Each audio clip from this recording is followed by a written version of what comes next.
In today's video, I'm going to be watering the plants once again. I really want to do a story time. I thought I've kind of set up my channel where the past 5 videos you can learn a lot about me, a lot about my personality. Now I wanted to do something about something I'm really passionate about, so I thought today I would talk about how we educate our educators and how we treat our students. So let me go ahead and show you the notes I made for this video. Originally, I just got the ideas on the paper in purple, and then in the orange I went through to talk about why it matters, why I'm talking about this.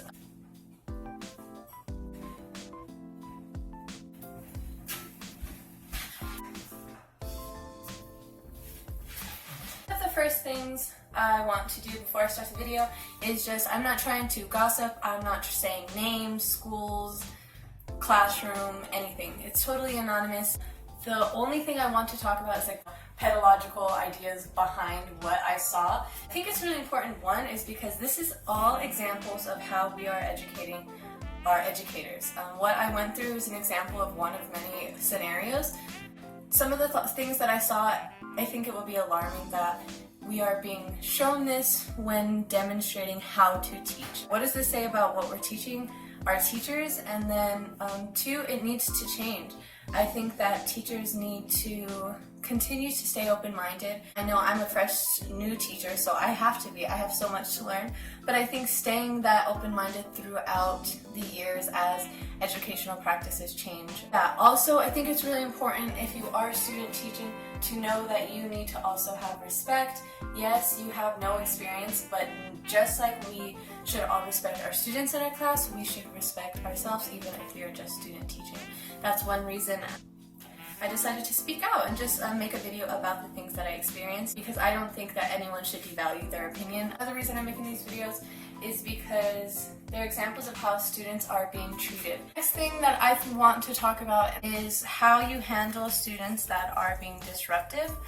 I've seen a lot of examples of a student disrupting, speaking out maybe when he's not supposed to, and the punishment is harsh, and it is in a lecture form out in the hallway away from the class about how it is wrong to disobey a teacher when you are a student. You need to respect your elders, your teachers. When they tell you to be quiet, you need to be quiet, and you have disobeyed that, so blah blah blah blah blah blah blah punishment.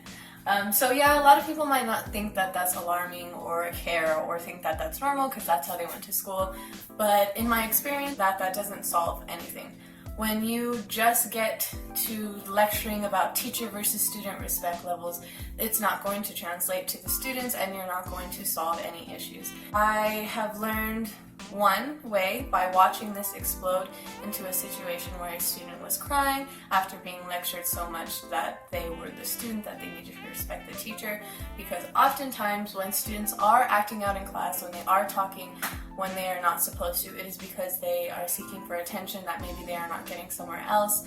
And when you don't take the time to ask students or actually show that you have compassion on their lives, not that they are just a student in a teacher versus student model, it can be very emotional. These students that are acting out are looking for emotional acceptance, and when you hit them with I don't care what's going on in your life, you need to be quiet because I am the teacher, it really creates a barrier where you could really create a culture for communication and learning. So that's just one thing. If you see that as a student teacher and you see your mentor teaching the teacher respect, one, don't be disrespectful, but also know that there is a way to manage the classroom that isn't just so heavily on the teacher-student roles in the classroom. This guy's going back up. He finished watering.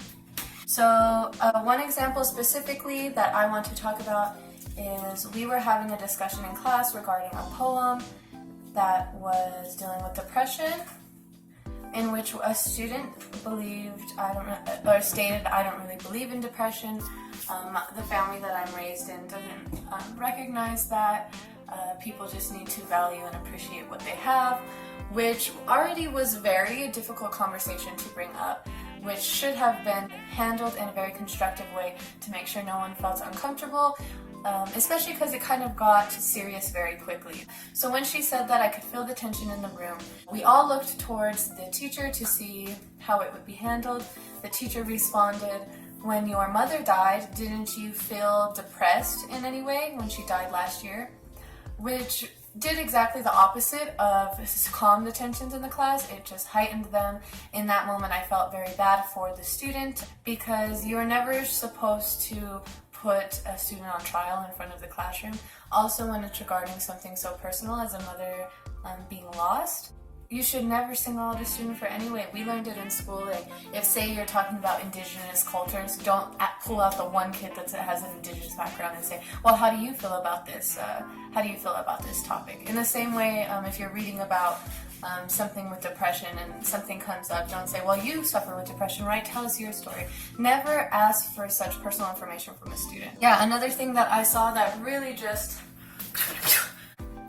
when a teacher was frustrated with a classroom that was unruly, and it was decided and said, those of you that want to learn and get an education, come to this side of the classroom.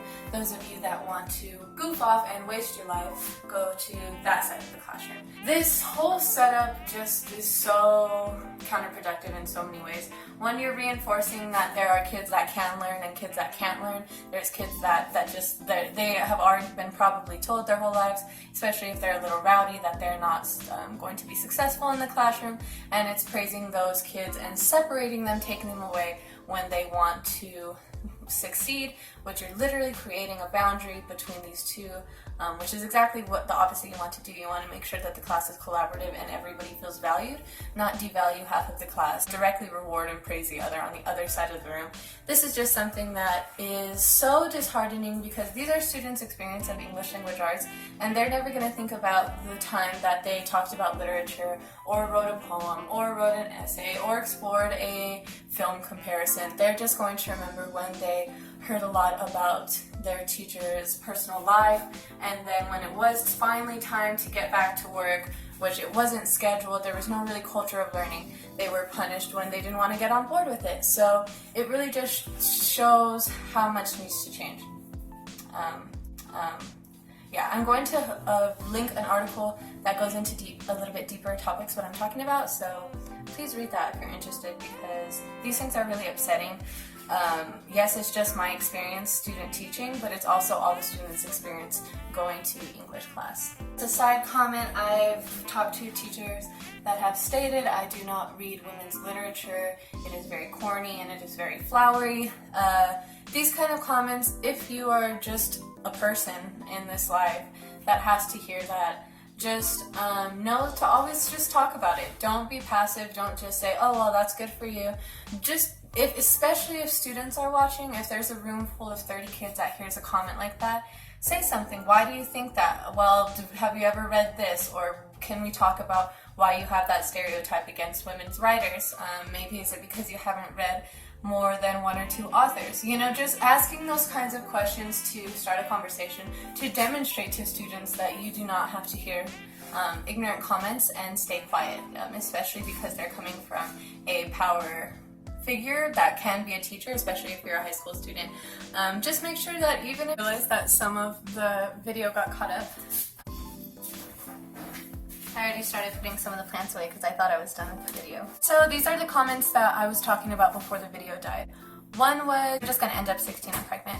One, this condemns the student's identity if their maybe parents happen to be 16 and pregnant. You know, if you have one cultural perspective and a judgment, yes, being 16 and pregnant is terrible, but that is just one person's opinion, and to cast it down on a student is terrible. I'm not saying that I'm out there telling students to become 16 and pregnant, but I'm definitely not insulting students with that, with 16 and pregnant. So second all, she was very upset by this. You know, he was saying he doesn't know me, he doesn't know what I'm going to become, you know, so you shouldn't cast this kind of judgment on students. You know, I think it's kind of crazy that I'm even saying this. So yeah, and the next one kind of goes along those same lines. It was, you can take the girl out of the ghetto, but you can't take the ghetto out of the girl.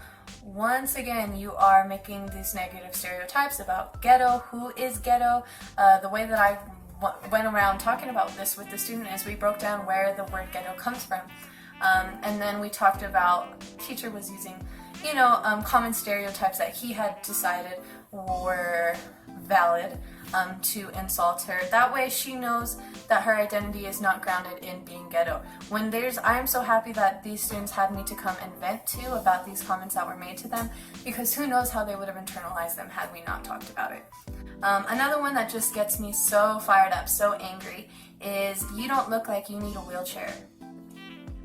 This was told to one of my students that has muscular dystrophy, who can walk for certain amounts of time but needs a wheelchair to get into class. When I saw the teacher ask him this, I just wanted to disintegrate like Thanos, just snap me, because it was so frustrating. One, disabilities are not only physical. Two, don't ask him in such a demeaning way. If you wanted to say, hey, maybe inform me what's going on with the wheelchair, I'm happy to learn about it. He is very insightful, he would have been happy to inform you. But just to say, you don't have a wheelchair, why are you walking? Why do you have a wheelchair? You're walking. Just is so disrespectful to the student's identity. And really just to anybody, but especially, it's just, we need to do better. We need to treat our students better with more respect. My last story of these events that, stick with me and motivate me to be a better teacher is when one of my students came in very upset, and he threw his stuff across the corner of the room. Like, he was sat in the front, he threw his stuff, puts his head down, and I'm like, whoa, like, we'll call him Jay. Jay, what's going on? Why is this going on? Why are you bursting out like this? And he's like, or I said, Jay, go ahead, tell me what's going on. I'm not going to be upset, I just want to know what's going on, I want you to get you focused for class. And he said, Mr. So-and-so told me that I was a bad student and I was a disruption. And this student does, mind you, he does talk out loud. He had a habit of talking out loud when I first got into the classroom. But with just some communication, some patience, he became one of the best students in my class. Active reader, loved to create, loved to illustrate. So it really just showed me the difference. When you are accepting of one student, and a little bit patient as to when you decide to say you are not a good student. He said, called me a bad student. I said, Julian, you are a great student. And he said, no, you are just a nice teacher. You are going to tell that to everybody. And I said, Julian, I wouldn't just say that for no reason. Have I ever told you something that I didn't mean? You come into this classroom, you are an active reader in this book, you have amazing illustrations, look on the wall. You are an active member of this class. I wouldn't tell you were a good student if you weren't. In which he kind of looked up, he looked back down. I said, I'm going to go get your stuff, I'm going to put it underneath your desk and just take until the bell rings, kind of recuperate, and we'll get started and get back on track. Don't let his comments, get you down. In which he kept his head down for 20 more seconds, and then he started refocusing when we started the daily writing. So this is just one event where it motivates me to become something more than a teacher, because I want to make sure that other teachers don't get away with saying these kind of comments to people, not to students, to young adults, young people.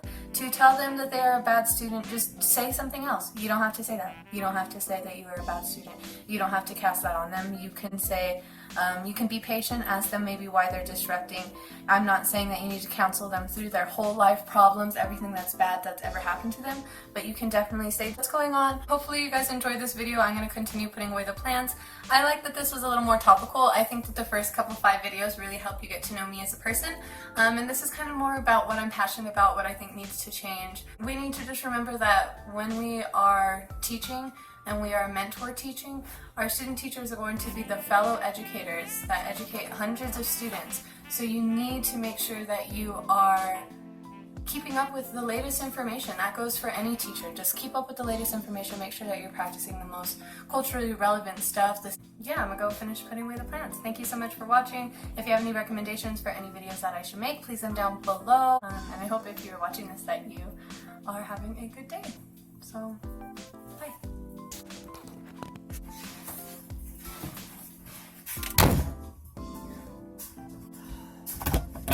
I always forget.